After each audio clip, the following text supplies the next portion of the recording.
Morning बच्चों। हम coordination chemistry कर रहे थे, इसको आगे दोबारा से शुरू करते हैं। तो शायद हमने लिगेंड्स का क्लासिफिकेशन कर लिया था भी लिगेंड्स क्या होते हैं और डेंसिटी के हिसाब से उसका हमने क्लासिफिकेशन कर लिया था और एम्फीडिएंट और फ्लेक्सीडेंटेड लिगेंड के बारे में पढ़ लिया था। अब बात करते हैं बच्चों अगला topic coordination number. Coordination number notes में आपको कहीं C.N. लिखा हुआ मिले तो उसका मतलब है बच्चों कोऑर्डिनेशन नंबर। तो कोऑर्डिनेशन नंबर में को मैं समझाने की कोशिश करूं। कहते हैं कि सिग्मा बॉन्ड बिटवीन या फिर बेटर अंडरस्टैंडिंग के लिए आपको बताऊं, बेटर अंडरस्टैंडिंग के लिए बताऊं, the number of sigma bond between metal and ligands, मतलब कितने नंबर ऑफ सिग्मा बॉन्ड, कितने सिग्मा बॉन्ड प्रेजेंट है between the central metal atom और लिगेंड्स। अब इससे बात कंफर्म करना या आपकी कंफ्यूजन दूर करना मेरी, ये मेटल एटम मान लो आप, तो मेटल एटम छोड़ो आप, इससे क्या मान लो आप, इसे कोबाल्ट मान लो और लिगेंड्स मैंने बोल लिए NH3 NH3 NH3 NH3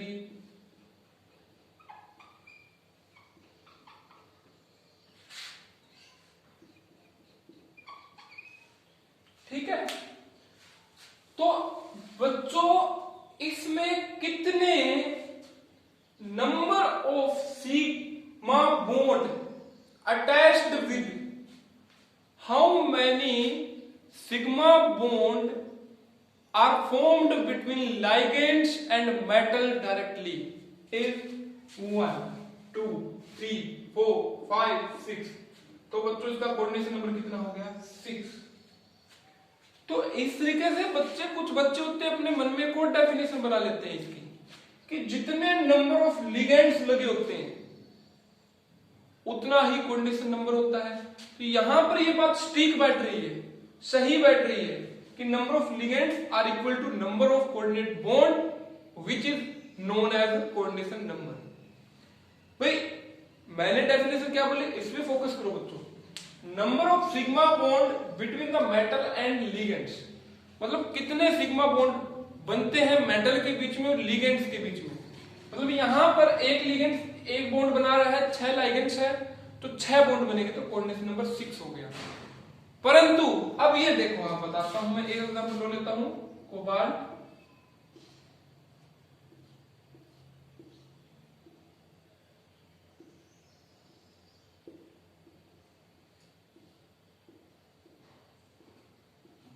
इन का मतलब क्या होता है बच्चों, इथाइलिन डाई अमाइन। इन ये अभी मैंने बताया था आपको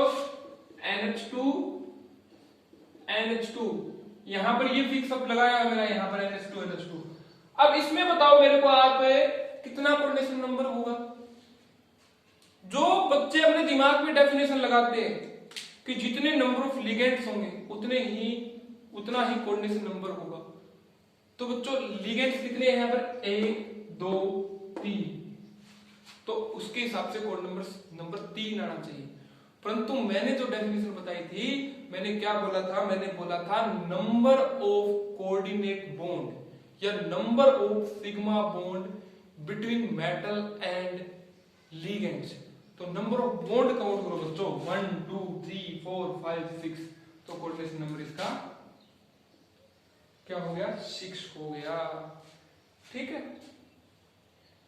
अब एक और देखता हूं, बताता हूं आपको मैं, कौन सा काम कीजिएगा, मेटल ले लो बच्चों कोई भी, ठीक है।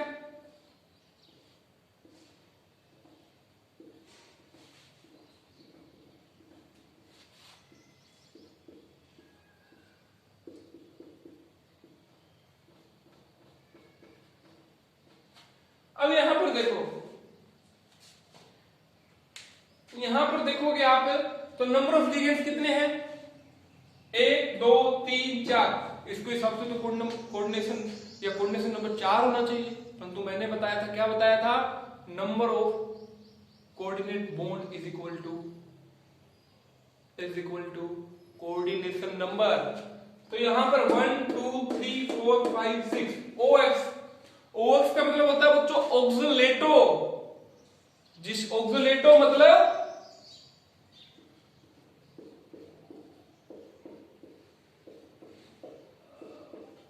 ये, ठीक है।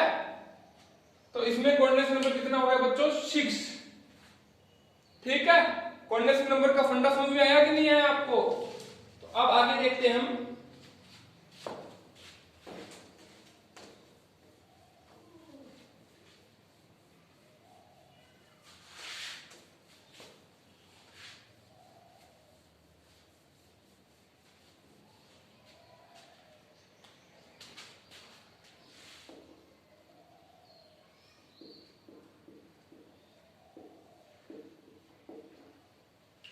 ये क्या है बच्चों? कीलेशन। इसका सही प्रोनाउंसिएशन क्या होता है? सही बोलने का तरीका कीलेशन। कई बच्चे बोलते हैं, मैं भी बोलता था पहले से, चीलेशन बोलता था, चीलेशन। पर अब धीरे धीरे जो हायर एजुकेशन में जाते हैं तो इसका सही प्रोनाउंसिएशन टीचर बताते हैं। तो मैं आपको बता देता हूं, इसका सही प्रोनाउंसिएशन होता है कीलेशन, नॉट चीलेशन। ठीक है, अब ये चीलेशन पढ़ना है। चीलेशन क्या होता है तो मैं समझाने की कोशिश करता हूं आपको। अगर कोई मेटल एटम है, ठीक है, उसके साथ लिगेंड्स लगे होते हैं, नॉर्मल सी बात है। वो क्या होते हैं? यूनिडेंटेड भी हो सकते हैं, बाइडेंटेड भी हो सकते हैं, ट्राइडेंटेड भी हो सकते हैं, टेट्राडेंटेड भी हो सकते हैं और हेक्साडेंटेड भी हो सकते हैं। यहां पे लिगेंड्स लगे होते हैं। अगर मैं इसकी जगह ऐसे बनाऊं, देखो आप, कुछ नहीं है समझने में, समझ के देखो तो आपको पता चल जाएगा। ईन लगा दिया मैंने बच्चों, ईन लगा दिया, ईन लगा दिया, और ईन का मतलब क्या है?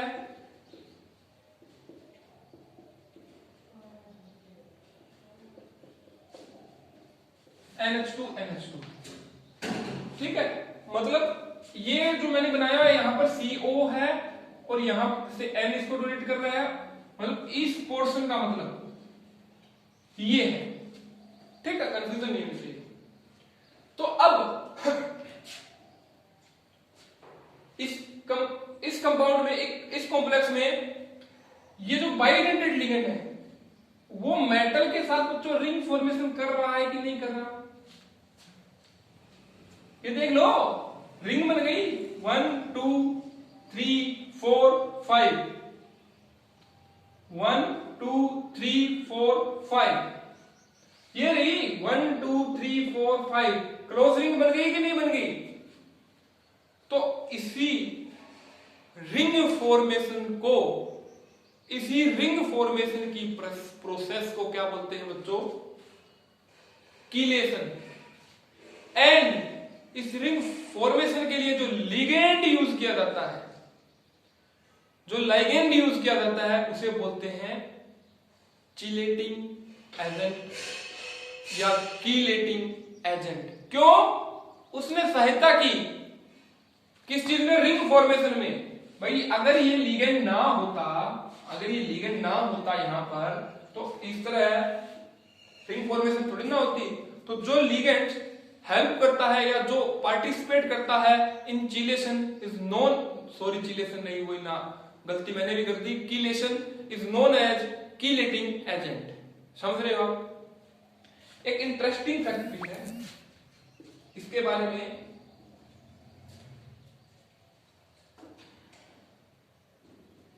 एक इंटरेस्ट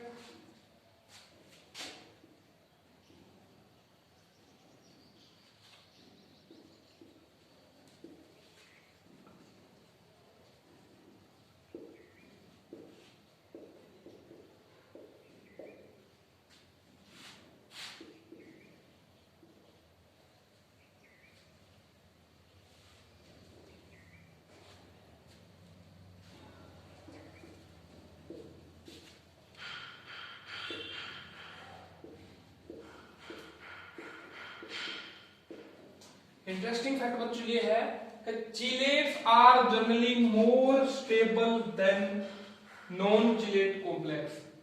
कि जो रिंग फॉर्मेशन करते हैं, जो रिंग बनाते हैं ना, वो कॉम्प्लेक्स थोड़े से क्वाइट स्टेबल होते हैं देन जो रिंग नहीं बनाते।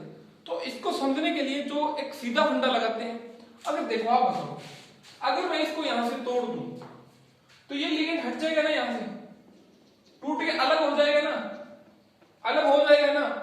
अगर यहां पे जो इस लिगेंड को यहां से तोड़ूं मैं, तो टूट के यहां से तो अलग हो जाएगा बच्चों, परंतु इस साइड से तो लटका रहेगा। तो मतलब बस तोड़ने के लिए क्या चाहिए? एनर्जी चाहिए। तोड़ने के लिए क्या चाहिए? एनर्जी चाहिए। अगर एक बॉन्ड को तोड़ने के लिए मान के चलो, आपको कोई एक्चुअल डाटा नहीं दे रहा मैं, 20 जूल एनर्जी चाहिए, और इसको एक बॉन्ड को तोड़ने के लिए 20 जूल एनर्जी चाहिए, और इसको तोड़ोगे तो 20 चाहिए आपको, इसको तोड़ोगे तो 20 चाहिएगी। मतलब ज्यादा एनर्जी देने पे कोई बॉन्ड टूटे तो कोई स्टेबल होता है, समझ गए? मतलब इसके साथ कुछ ज्यादा धक्का मुक्की करूंगा तो ये दोनों के दोनों बॉन्ड तोड़ के इसे अलग करेगा, तो ज्यादा धक्का मुक्की करूंगा तो करेगा, मतलब इसके स्टेबल है, आराम से बैठा हुआ है। और ये क्या है, इसको 20 किलो जूल दी या 20 जूल दी तो ये टूट गया, तो मतलब इससे ज्यादा स्टेबिलिटी हो जाती है। अब एक बात आती है कि स्टेबिलिटी क्यों होती है भाई। अब एक केमिस्ट्री की बात करते हैं, ये तो सीधी मैंने बता दिया आपको। जब किलेशन प्रोसेस होती है ना, तो इंक्रीज इन एंट्रोपी होती है। अब आप बोलोगे एंट्रोपी क्या होता है, तो बच्चों ये एंट्रोपी वही थर्मोडायनेमिक्स चैप्टर से होती है, रैंडमनेस होती है, कोई चीज का इधर उधर भागना होता है। अगर वो इंक्रीज होती है तो उस चीज की स्टेबिलिटी भी इंक्रीज होती है। तो चिलेशन के प्रोसेस में क्या होता है, एंट्रोपी इंक्रीज होती है, जिसके कारण ये स्टेबल होता है। अब एक बात आ गई, चलो मान लिया रिंग बन गई है बच्चों, चलो मान लिया रिंग बन गई, और मान लिया रिंग वाला कॉम्प्लेक्स स्टेबल होता है। तो रिंग अब बनती है, तो बच्चों रिंग अब एक बाइडेंटेड लिगेंड लेके चलता हूं मैं, सल्फेट, ठीक है।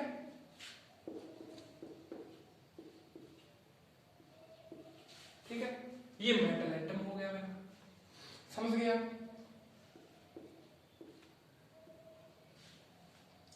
अब बताओ रिंग में कितने नंबर ऑफ एटम प्रेजेंट है? 1 2 3 4, मतलब ये 4 मेंबर रिंग होगी ना, मानते हो आप? मान रहे हो? अब ले लेता हूं बच्चों मैं H2O।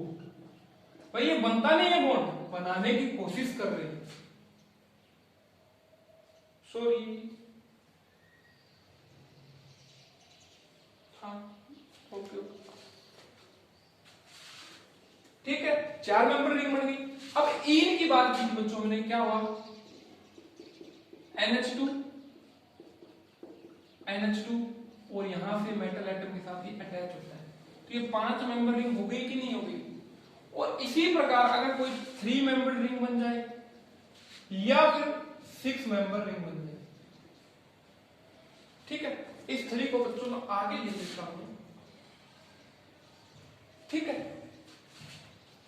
तो आपने आई थिंक कहां पढ़ा था, ऑर्गेनिक केमिस्ट्री में पढ़ा था 11वीं क्लास में, कि छोटी, जितनी छोटी रिंग होती है उसमें उतनी ही ज्यादा स्ट्रेन होती है। स्ट्रेन का मतलब वो टूटना चाहती है, दौड़ना चाहती है, भागना चाहती है, अपने आप के बॉन्ड एंगल को बढ़ाना चाहती है। तो जितनी छोटी रिंग होती है ना बच्चों, उसकी स्टेबिलिटी उतनी ही कम होती है, मतलब ये सबसे कम स्टेबल है। फिर ये, और अब 5 से 6 में जाएंगे, मतलब सीधी सी बात बताता हूं, 5 मेंबर रिंग बनाता है अगर कोई किलेट, वो लाइगेंड, तो वो सबसे स्टेबल होती है, most stable, and then 6 member, and then 4 member, and then 3 member. तो मतलब 5 सबसे स्टेबल, 6 मेंबर, फिर 4 मेंबर, और फिर 3 मेंबर। अगर 7 मेंबर आती है तो वो यहां कहीं आएगी। क्यों भाई? छोटी में तो स्ट्रेन छोटे में तो स्ट्रेन बढ़ती है, और अगर ये पेन बढ़ाता जाऊं साइज इसका, तो इसको ऐसे मोड़ूंगा तो ये बीच में से मुड़ जाएगा ना, तो मुड़ जाएगा तो उसमें भी बच्चों अनस्टेबिलिटी आ जाएगी। तो मेन पॉइंट यहाँ पे क्या है कि कोई भी लिगेंड्स अगर रिंग फॉर्म करता है तो 5 मेंबर रिंग या फिर 6 मेंबर रिंग वो स्टेबल होती है। 5 मेंबर और 6 मेंबर में 5 मेंबर रिंग स्टेबल होती है। अगर कहीं अनसैचुरेशन आ जाए, अनसैचुरेशन का मतलब बच्चों डबल बॉन्ड आ जाए, कहीं इस रिंग के अंदर कहीं भी डबल बॉन्ड वाला लिगेंड लगा हो, तो क्या होगा, 5 की बजाय, अब देखो ये मैन अपना इतना ही था, अब डबल बॉन्ड की बात करता हूं, डबल बॉन्ड की बात करता हूं तो 6 होती है, वो 5 से ज्यादा स्टेबल हो जाती है। समझ गए? ये अब बोलोगे स्टेबिलिटी कैसे होती है, तो बच्चों ये डिटरमाइंड की जाती है भी, अलग अलग लिगेंड्स हमने कंसीडर करे, कोई 6 मेंबर वाले, कोई 4 मेंबर वाले, कोई 5 मेंबर वाले, तो इनकी हम एक्सपेरिमेंटली डिटरमाइन करते हैं, और जो डाटा आपको मैं बता रहा हूं। अब इंपॉर्टेंस एंड एप्लीकेशन।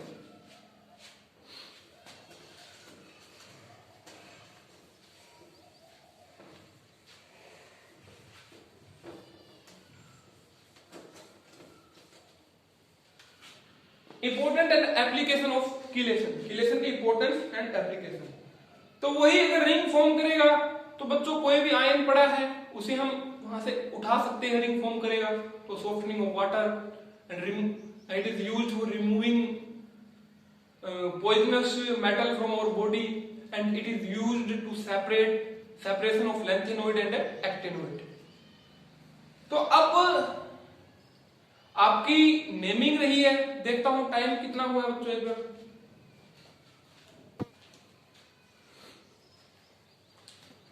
तो आई थिंक आज पहले वाला लेक्चर शायद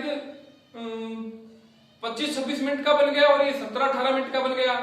तो बिना काम का मतलब ज्यादा टाइम ना खराब करते हुए तो हम क्या करते हैं, इस लेक्चर को यहीं सस्पेंड करते हैं, रोकते हैं, और फिर अगला पार्ट आई थिंक तीसरा पार्ट भी, ये दूसरा तो आ ही जाएगा आज, तीसरा भी आज ही डाल दूंगा, जिसमें नेमिंग के बारे में, हाँ नेमिंग के बारे में बताता हूं आपको मैं। जो नेमिंग के जो नोट्स में मैंने एक लिस्ट दी है, और कल रात को आई थिंक 11:10 पे मैंने एक पीडीएफ और डाली थी, स्पेशल फॉर नेमिंग। भाई आप प्रिंट कराना चाहो तो कराओ, जो मैं नोट्स दे रहा हूं वो करवाओ, जो मैंने एक स्पेशल पीडीएफ भी डाली है, उसमें उसको आप मतलब उसके पेज क्यों निकलो, उसमें से जो इंपॉर्टेंट लगे आपको नोटबुक में नोट डाउन कर लो, और जो नोट्स दे रहा हूं मैं आपको, स्पेशल नोट्स दे रहा हूं, तो उनको तो आप फोटोकॉपी करा लो।